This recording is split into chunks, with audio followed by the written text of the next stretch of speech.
Dreadful. It begins with this vivid nightmare, showing how slickly Amicus could move from modern settings to Gothic horror.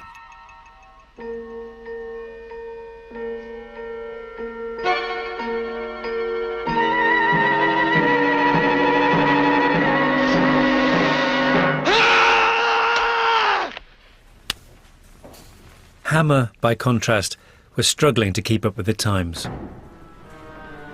In 1966, they'd left Bray Studios and moved to Elstree. There were a few great films in the years that followed, but something seems to have been lost. A sense of cohesion, of the Hammer family, the tight-knit factory that produced quality on tiny budgets. Hammer still needed to make regular Dracula and Frankenstein sequels, but it all seemed to be wearing a bit thin. I got a call from Hammer saying they want to do another Frankenstein, will I do a rewrite? I called back and said, no, I don't want to do that. They said, well, you can produce it as well. I said, no, it's not worth it. And then I had an idea. I said, I'll do it if I can direct it. So they said, we'll call you back. And they called me back 20 minutes later and said I could direct it as well. Probably the biggest mistake I ever made in my life. The horror of Frankenstein, Sangster's first film as director, is frankly dreadful. But Hammer still hired him again to direct Lust for a Vampire. He was a last-minute replacement for Terence Fisher, and it showed from the opening titles onward. I remember on the first day of production, it was a long shot, in the studio, this carriage that comes driving into the courtyard of the castle. And I set it up and I shot it. I say, okay, that's fine, print that. And a voice from the back says, we can do better than that. I said, who said that? And it was one of the producers, Michael Stiles. I said, you can do better than that, you shoot the fucking picture then. And I walked off. And they never came on the set again, which probably would have been better if they had. It might have been a better picture. Lust for a Vampire lacked Hammer's usual production values, but the producers didn't seem too worried. A sudden relaxation in censorship at the beginning of the 70s meant Hammer could focus on the one thing they knew would pull in the crowds: sex. Sort of the sex thing became more important than the horror film. I think it was probably Jim Carreras who said, we've got to show them some tits, basically. I did think it was part of the downfall. Easy. We'll put a couple of pillows in the bed. She'll think we're asleep. Yes. We'll go at midnight. At their worst, Hammer's films had become disappointingly formulaic, as Michael Style, Lust for a Vampire's producer, made abundantly clear. You need a lot of murders, a lot of blood. Ordered 5 gallons of blood for this picture. You need a good, strong villain, a really villainous-looking villain. A good hero. Look, as you're all so terrified of Karnstein Castle, I'll go up there. After lunch. A certain amount of sex. Lots of action. Burn down the castle! And lots of pretty girls. And that's your story. All those tits and bums could have been rather dull if lesbian vampires weren't your thing. But even in its later years, Hammer was capable of great flashes of brilliance. One of my favourites was the brainchild of Brian Clemens, co-creator of The Avengers. His was a real back-of-the-envelope job, which came about during light-hearted discussions in the staff canteen. How could Hammer possibly breathe new life into the tired old story of Dr. Jekyll and Mr. Hyde? Brian, on the other side of the table, suddenly woke up and he said, I know exactly what happens. Everybody said, well, yes, what? Well, he said, Dr. Jekyll drinks the potion and he turns into a woman.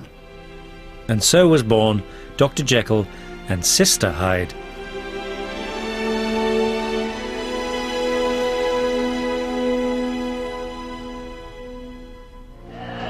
The transformation scene is a brilliant spin on the classic single-shot trick first seen in the 1931 Jekyll and Hyde.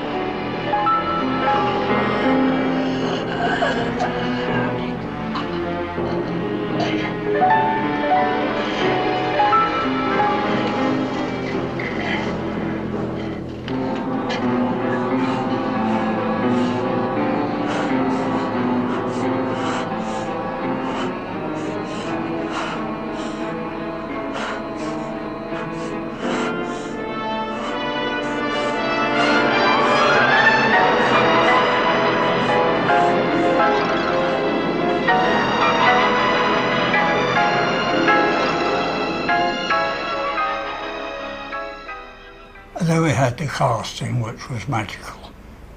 And we had our Dr. Jekyll, Ralph Bates. Male. Male. I must set this down before it is too late. So that was okay, but who's going to be the girl? Former Bond girl Martine Bezic proved perfect, being remarkably similar to Bates in looks and height. So we set sail on with high hopes, and of course it came off. Of course there's the obligatory nudity, but it's a stylish, witty film.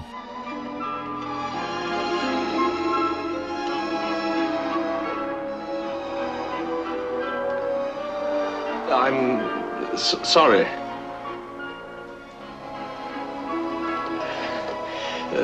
Forgive me. Hammer had made more than 80 feature films since The Curse of Frankenstein. Having squeezed every last drop out of 19th century Gothic, they faced a constant struggle to bring their horror up to date. Intriguing experiments included taking Dracula to swinging London, after most of the swinging had stopped, and even kung fu vampires.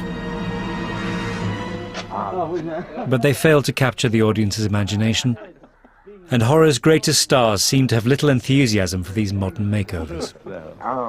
I think keeping to sort of the turn of the century is a wonderful time. I've always wondered, though, why the best setting in the world for a thriller, a spooky picture, is always London in the fog, isn't it? I'll tell you what they haven't used for a long time. For one is an old castle. Yes. I mean, London in the fog is wonderful, and Sherlock Holmes and all that sort of an old castle with a really moat for good the real castle.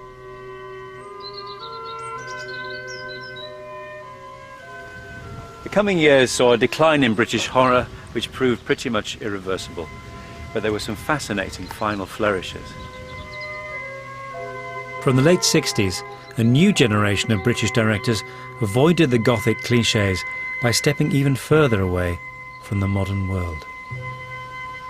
Amongst these are a loose collection of films which we might call folk horror. They shared a common obsession with the British landscape, its folklore and superstitions. Witchfinder General, directed by Michael Reeves, took us back to the witch hunts of 17th century East Anglia.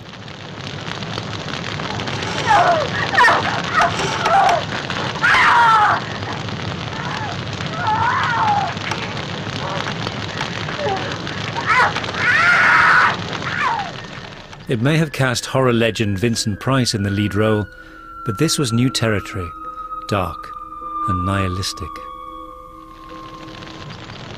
All right, lower away. Slowly now. Keep us low.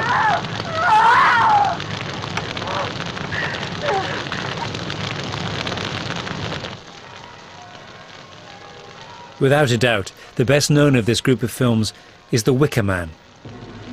Set on idyllic Summer Isle, it pits the pagan islanders against the upstanding Christian hero, with its horrific conclusion played out in daylight. Oh God! Oh Jesus Christ! Oh my God! Christ! No, no, dear God! No, Christ!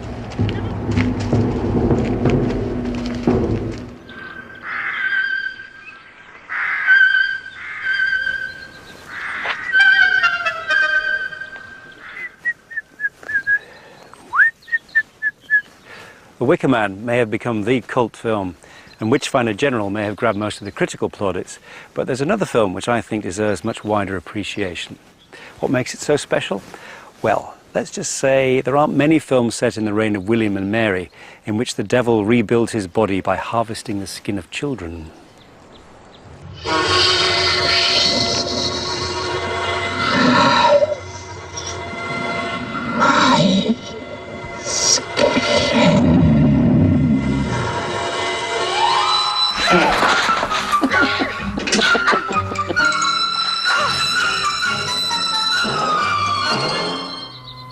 The film is Blood on Satan's Claw.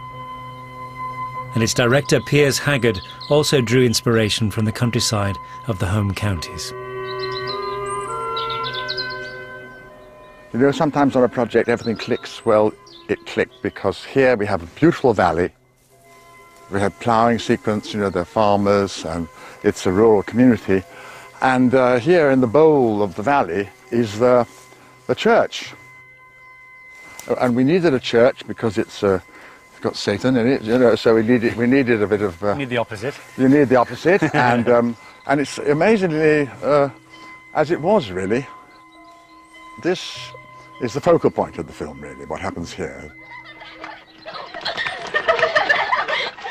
When the devil rises up and takes hold of an innocent rural community, it's here that they enact their rites.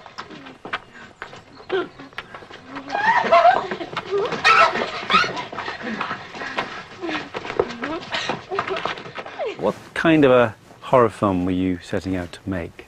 I didn't want to do something which was larky, and I wasn't really interested in Dracula. But I was interested in the dark things that people feel and the dark things that happen. That was what I wanted to explore. And I think the other thing that appealed to me really was the setting, the rural setting. The nooks and crannies of woodland, the edges of fields, the ploughing. The labour, the sense of the soil was something that I tried to bring into the picture. So in the opening scene where, you know, the lonely ploughman and his girl across the valley, and you gradually become aware something is going to happen, but you don't know what it is.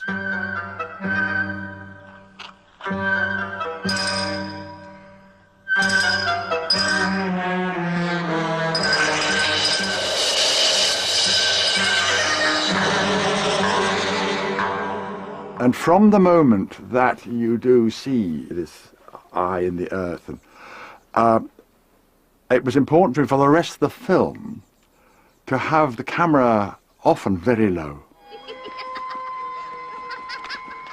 So we dug an awful lot of holes, put the camera in, just to give you the feeling that we were somehow in the earth and what it was might come out of the earth. There's a sort of little moment of folk horror, I suppose, which is absolutely distinct. Do you think that was something to do with the times?